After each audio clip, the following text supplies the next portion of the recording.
How are we doing, folks? I am Dave Brown, and this is the New Populist. Thank you for joining me again. It has been a while. Before I get started, let me first apologize for the video quality.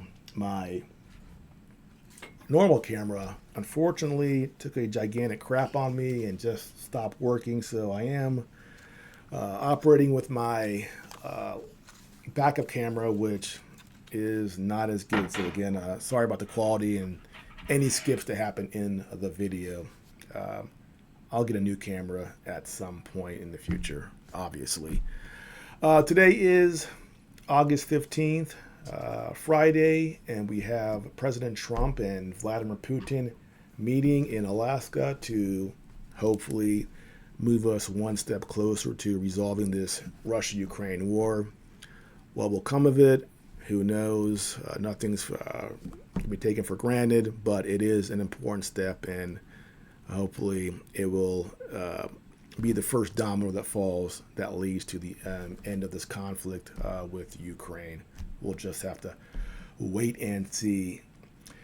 However, in this video, I want to talk about somebody who I don't want to talk about. And that person is Nick Fuentes, who is a increasingly, unfortunately, popular figure on the alt-right. He's been around for a while, going back to 2016. He originally supported Donald Trump, but over the last several years, he's moved to a position where he attacks Donald Trump for not being sufficiently white Christian nationalist. Now, the thing that really bugs me about this guy is, to me, he is very clearly a sociopath. Put aside his beliefs, put all that aside. In my opinion, his motivations aren't to make the United States a better place. He's not pure of heart trying to improve our country. He has a malevolence about him that to me is just obvious. When you see him talk, he has this smirk on his face, this coldness in his eyes. It's just obvious to me that he's, again, sociopathic. But a lot of people, it seems, don't see this and actually give him attention and give him a platform and bring him on to discuss things. And his shadow on the right just keeps on getting bigger.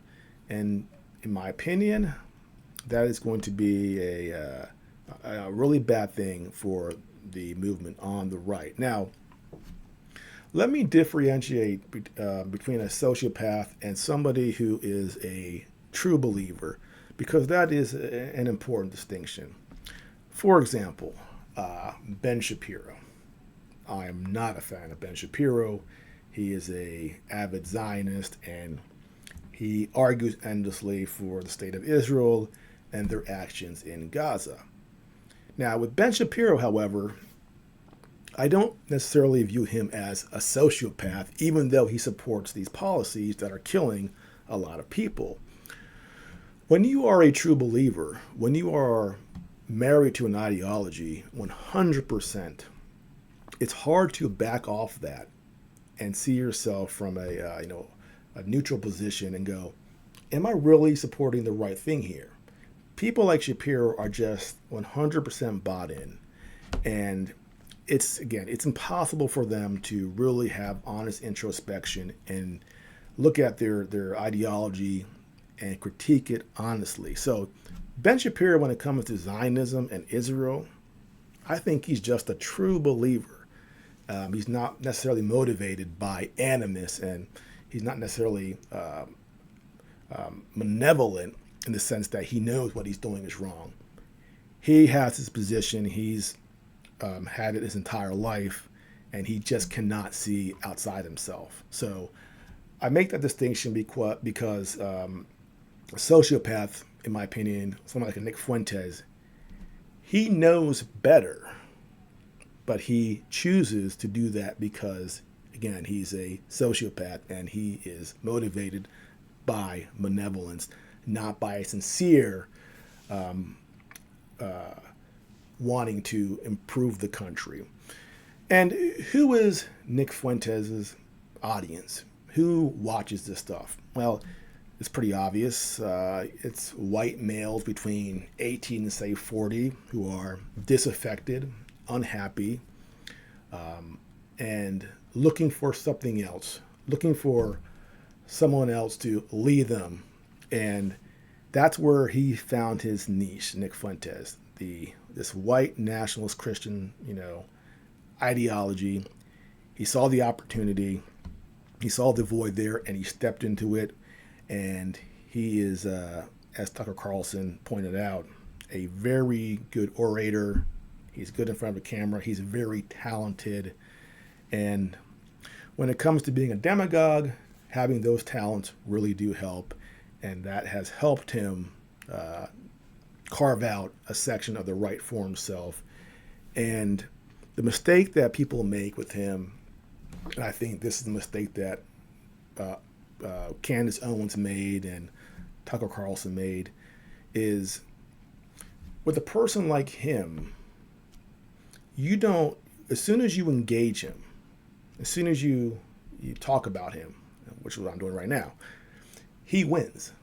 That's what he wants. He wants the engagement. He wants to be the center of attention. So the fact that a massive platform like Owens and Tucker Carlson are discussing him, he already has won. And that is the problem, because for someone like him who's sociopathic, who's trying to sow chaos, all he needs you to do is to platform him and recognize him and talk about him, and he's won. And the reason people, I think, do it, why they have him on their podcast, is one thing the right has said for years is that no one should be deplatformed. We shouldn't, squash free speech. We should hear everybody's opinion, even the ones we find odious. So people for that reason go, okay, I'll bring him on and I'll talk to him. And he uses that, again, as a way to say, hey, you should talk to me. You should have me on. You should let me speak because you're for free speech, aren't you? And then he gets his foot in the door. And now we have a problem on the right where we have this guy preaching this white Christian nationalist message and spreading a lot of propaganda.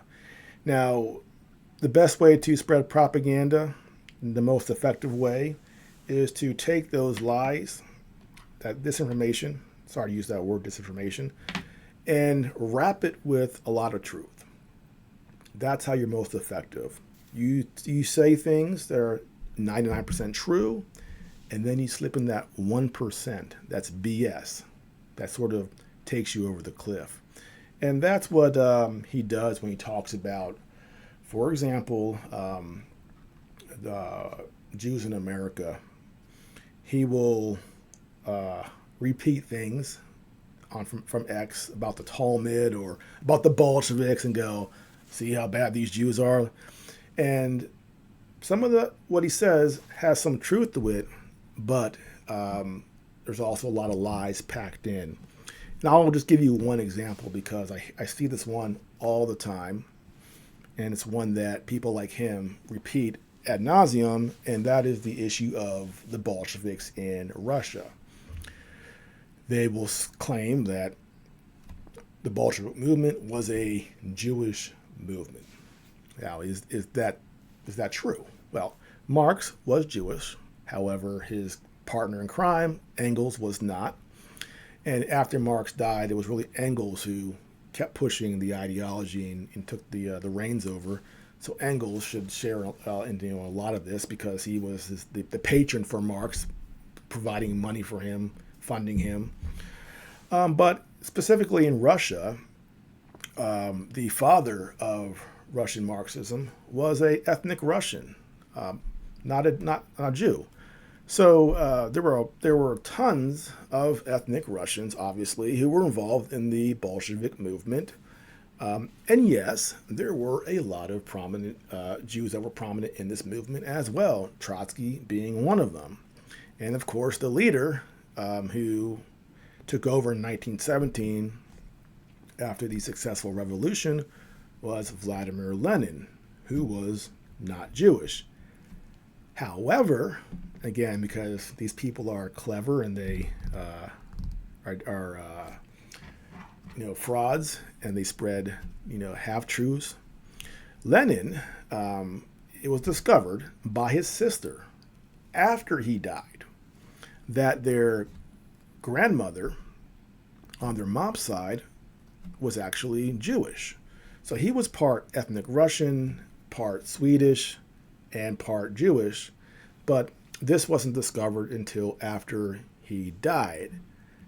However, the people who want to call the Bolshevik movement a Jewish movement will point to that fact. And in my opinion, that has no relevance to his behavior, his actions as a person in Russia.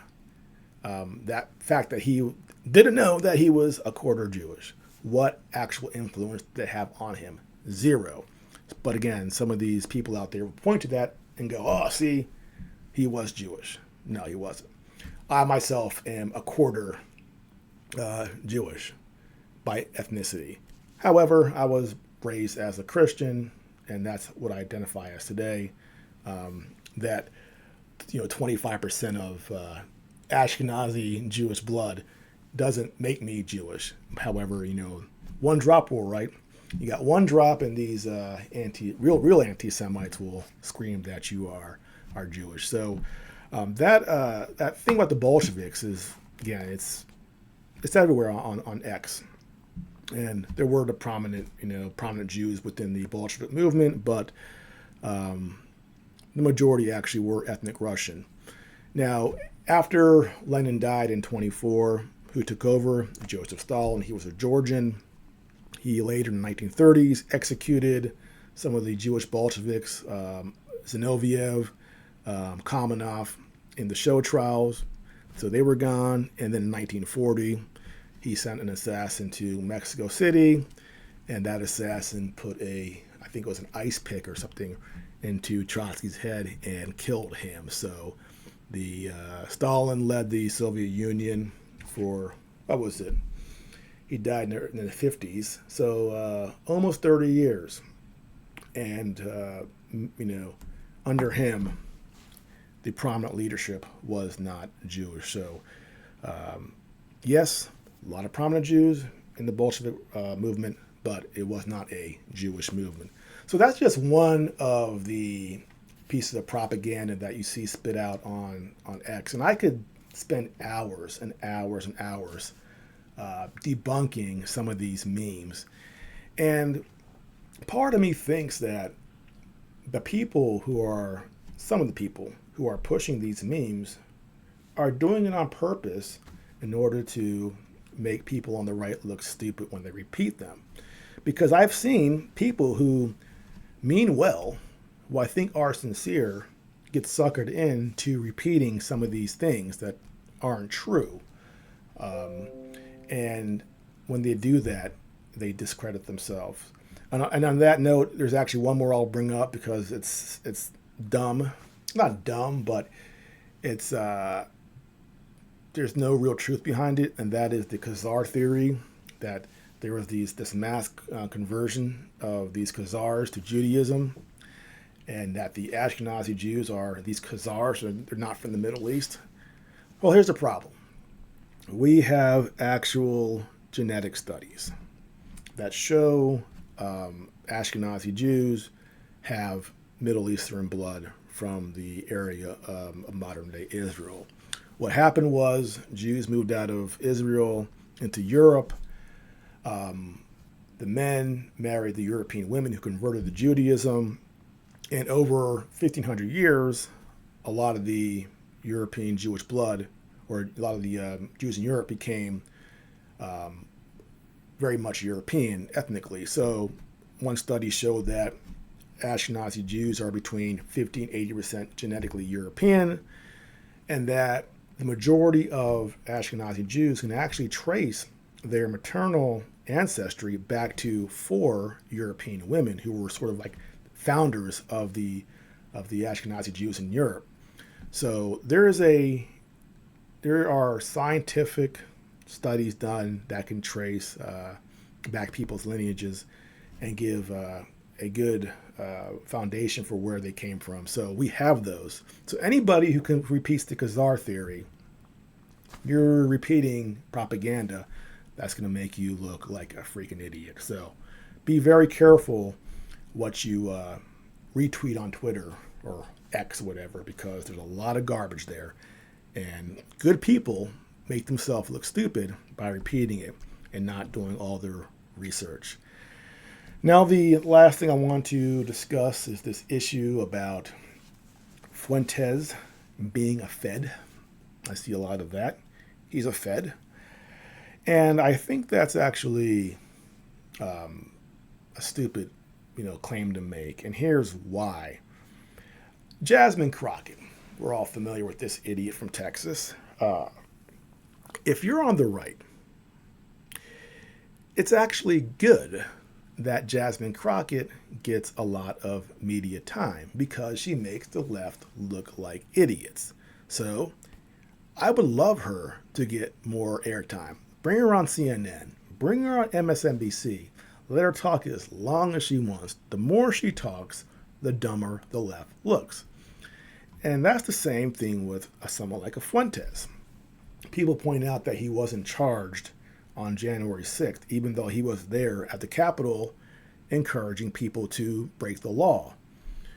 And they go, well, he wasn't charged because he was a Fed. No. In my opinion, what's more likely is that the people in charge, the deep state, the Democrats, were saying to themselves, who should we go after here? Let's go after the people who are sincere and honest in moving the right in a certain direction. However, this Fuentes guy, he's a poison pill for the right. The more prominence he gets on the right, the more we can attack the right for being anti-Semitic and racist and white nationalist. So for this Fuentes guy, you know what? Don't press charges. Let him go. Let him keep talking. Let him keep doing more shows. Because long term, he will cause more damage to the right than we can cause. So that's what I think happened there. He has been identified by certain people in power as being a useful person to fracture the right and cause chaos on the right. And so for that reason, they let him go and didn't charge him. So it's not because he's a Fed, but because he was identified as being useful in hurting the right. And in my opinion, that's exactly what has happened the last several years. He's hurting the right. He's dragging the right in a direction that is dangerous and unproductive. And a lot of people are taking the bait and saying, oh, well, let's have him on. Let's talk to him. Let's give him a shot. And by doing that, they're allowing his ideology, if you call it that, they're giving it more prominence. And for a certain segment of the right that's disaffected, he has an audience for it. And I think that is, in the long term, very, very dangerous for the right-wing movement. So hopefully more people recognize him for what he is and ignore him and stop, legitimizing his positions and his arguments, because it's a loss. Simply by engaging him, you have already lost. So Carlson and Owens, they engaged him, and all that did was feed the beast.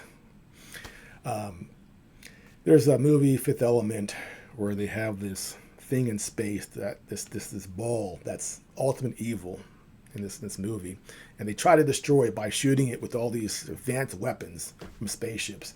And the more they shot it, the bigger and stronger it got.